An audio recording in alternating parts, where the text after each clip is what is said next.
Les mises en forme conditionnelles sont utilisées pour mettre en avant un élément dans un tableau. Donc par exemple ici, vous voyez, je possède un tableau où il y a donc différentes personnes. Par exemple, avec les mises en forme conditionnelles, vous pouvez en mettre en avant ici toutes les femmes.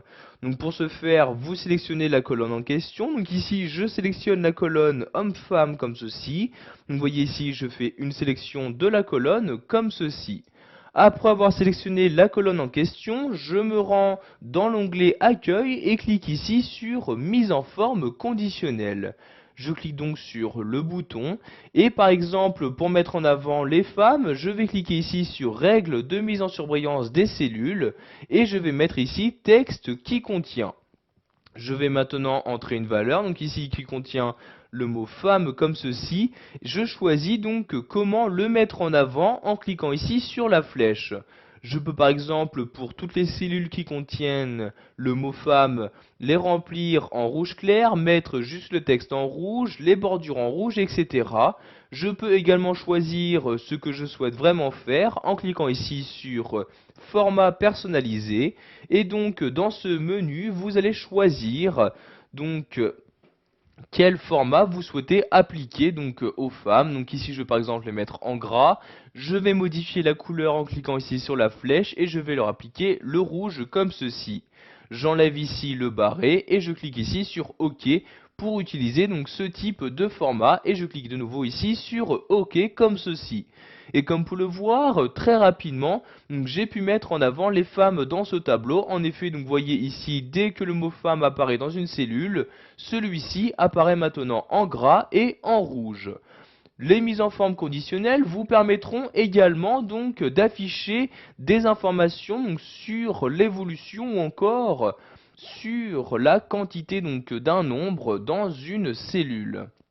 Donc, vous voyez ici, je sélectionne ces différentes cellules et je clique en haut de nouveau sur mise en forme conditionnelle.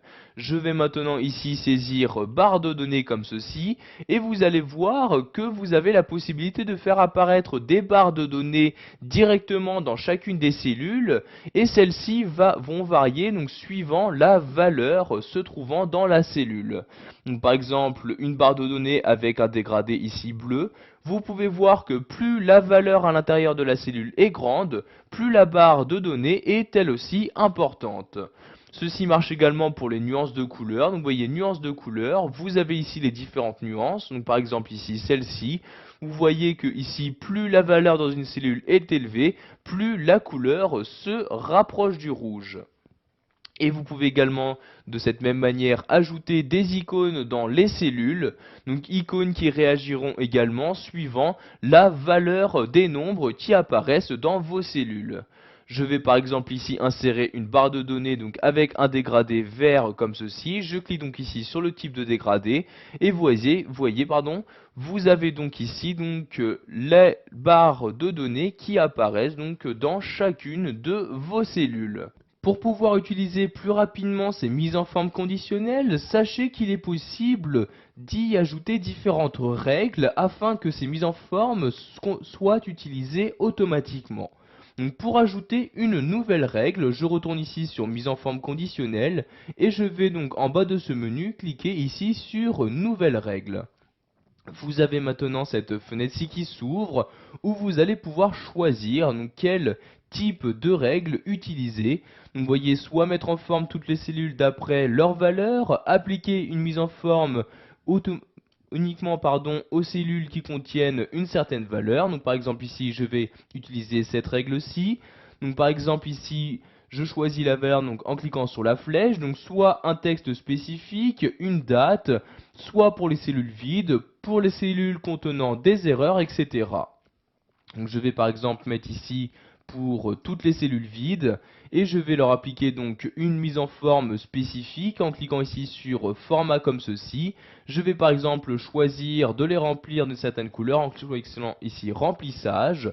Je vais par exemple les remplir avec ce vers-ci comme ceci. Je clique ensuite sur OK puis sur OK donc pour créer cette nouvelle règle. Si vous souhaitez maintenant gérer et apercevoir toutes les règles que vous avez déjà créées, Vous retournez en haut ici sur mise en forme conditionnelle et vous allez tout en bas ici sur gérer les règles. Vous aurez donc maintenant les règles, donc toutes les règles qui vont s'afficher. Donc vous voyez, pour l'instant cette règle s'applique juste à cette case-ci.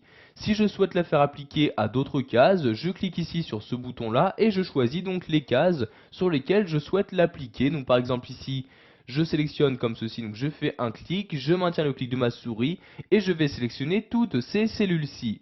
Je lâche ensuite le clic de ma souris et je clique sur ce bouton là pour valider ma sélection et je clique ici sur OK, donc pour valider mes changements.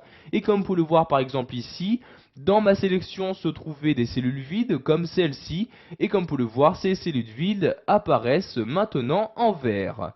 Si vous souhaitez ici maintenant donc supprimer la règle, je retourne ici sur mise en forme conditionnelle, je clique ici sur effacer la règle et donc ici je choisis donc soit effacer les règles de la feuille entière, soit effacer les règles juste des cellules sélectionnées. Donc ici je vais effacer les règles de la feuille entière, donc je clique sur la ligne correspondante et voyez donc la règle n'est maintenant plus appliquée donc à la feuille ici ouverte. Voilà, vous savez maintenant comment utiliser les mises en forme conditionnelles sous Excel 2010, que ce soit pour mettre en avant un élément ou pour créer différentes règles.